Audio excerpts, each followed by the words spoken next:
Greetings, Deathlord. It is I, MrOnyxsis. Today I'm going to show you how to not look like a complete noob while exploring the new dungeon, Altar of Fangs. Warning! There will be spoilers to the main story in this video. A lot of them. So if you're not into that, come back later. Keep in mind that this is from the PTR. Things probably will change. But don't you worry there, young mortal, because when it does, I'll be here. Okay, so starting off, you might look at this dungeon and wonder, why am I even here? Well, you've reunited the elves. That's great. But Rowena decides that now is the time to gather all the trolls and elves together and tell them, hey man, we're all related.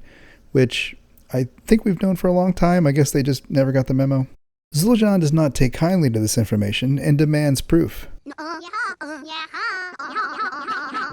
Rowena then be like, yo, touch this rock and you'll see what I be spittin', mon. Here, Shaggy and the gang uncovered that during the Battle of 1812... during some ancient battle between the Amani and whoever, an ancient Armani priestess summoned a particularly powerful creature named Ulatek, born from the Rift of Aln, and used her as a weapon to turn the tide of battle. Zul'jahn, of course, is all like, nah fam, you be lying. We won that battle without anyone's help because we built different. He then goes on a journey with his uncle. You know, that nice old troll guy who loves the Loa. Ashura? Oh, nice to see another familiar face here. To uncover the mysteries of this Dog Snek.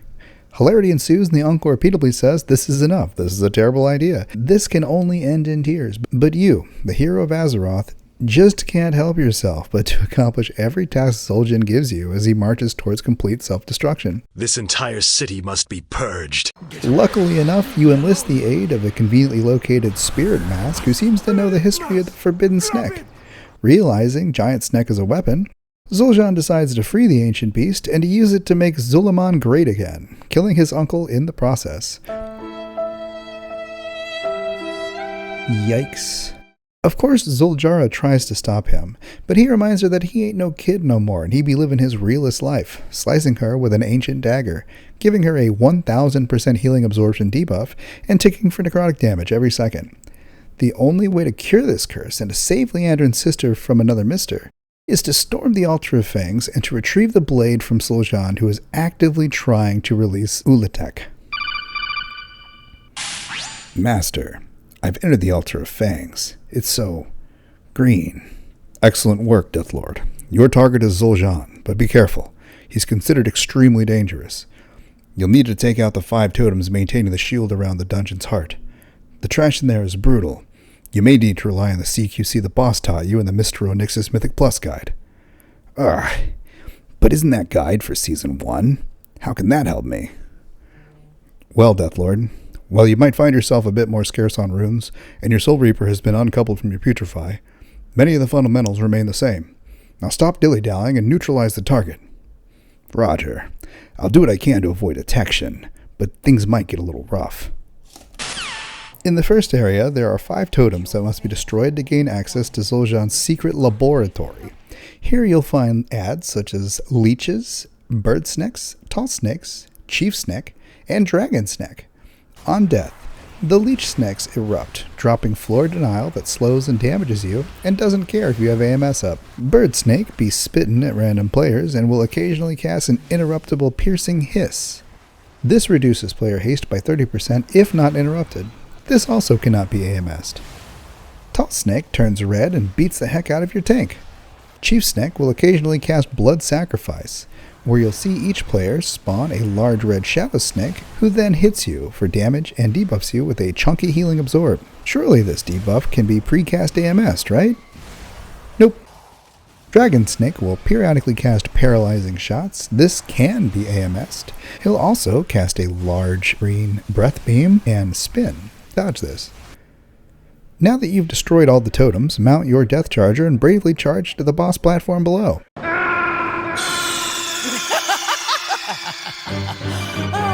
are you okay? Snake?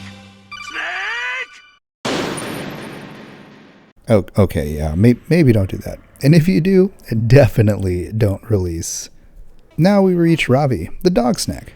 8 seconds into this boss, Dog Snek will cast Triple Shot, which puts green circles around 3 players and deals damage. If you're running Horseman's Aid and had Army on pull, there's a good chance you'll negate this initial cast. You'll likely want to set up a custom countdown for this ability, since it occurs every 25 to 30 seconds, meaning you can AMS most or all of them, though there's currently no way to know if you've been targeted by it or not.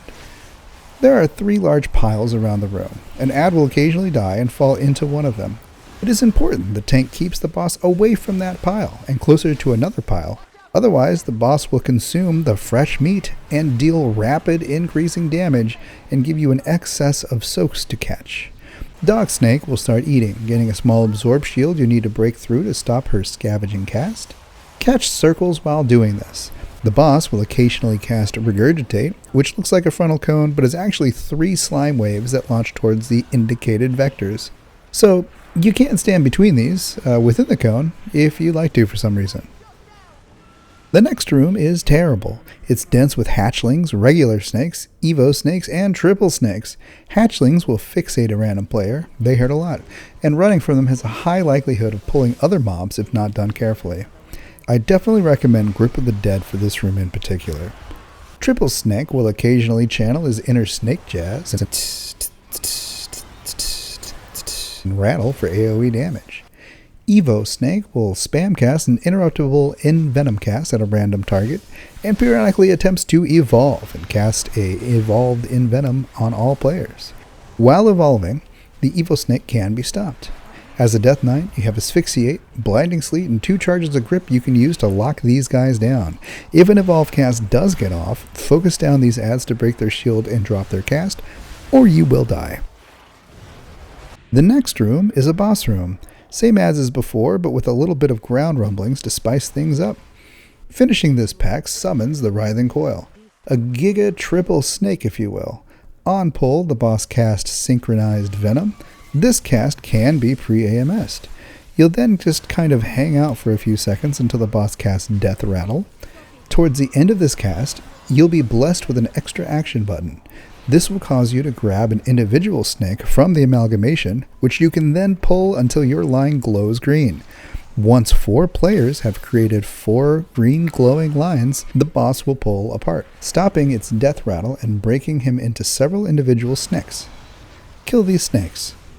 The Writhing Coil will then reunite and instantly cast a forward charge ability. Don't stand in this.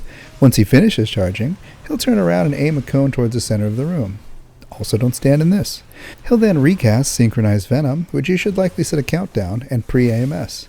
Rinse and repeat for victory. In the next room, you'll touch 4 orbs, which will release the Dragonair mini-boss in the middle. You'll find more Evo Snakes and some Shadow Snakes. Be ready to grip the Evo Snakes to your pull if your tank desires. Lock down the Evo Snakes and prepare to deal with the poisons from the Shadow Snakes when they Shadow Step. You can precast AMS to negate the poison debuff from the Shadow Snakes. The mini-boss will periodically cast Infest, which will give you a big circle and cause you to spawn several hatchlings. This cannot be AMS'd. Dragonair will then spawn toxic tornadoes in the field and sometimes shoot a breath beam like a dragon snake. While the hatchlings do need to die, I recommend maximizing the use of your Cycle of Death talent and funneling necrotic coils into this boss to kill it as soon as possible. The final hallway consists of several enemies we've seen before and introduces the new Chosen Snek. The Chosen Snek has several orbs around him which explode for noticeable damage on death. The Snek will attempt to cast Mass Envenom and must be kicked. During his Toxic Surge channel, he will pulse for AoE damage nearby, as well as create lines that need to be dodged for the duration of the channel. Clear your way to the final boss. This boss is pretty simple. Zul'Jin casts Rituals of the Fang, which will create 4 green channel lines to him, which each need to be soaked by a player. This will cause you to accumulate a stacking debuff. AMS helps reduce the damage taken, but does not influence the accrual of the stacks. This debuff must be cleared before it expires, and can be cleared by either kissing the spinning blade Zul'Jin sets out, or by standing in the red frontal ability of the boss. Standing in the frontal will give you a bleed, which will clear a stack every tick. Note that every cleared stack will also drop a puddle, so be thoughtful, though they don't seem to hurt all that much. Now that you've neutralized Zul'Jin, maybe he'll see the error of his ways and come back to the Kumbaya circle of the present-day Imani. Right, Blizzard? Right? If you enjoyed this video, you are cordially invited to like and subscribe. You may also follow me on Twitch, or come by the Discord and say hey. Let me know what kind of videos you want to see in the comments below. And until next time, Oni out.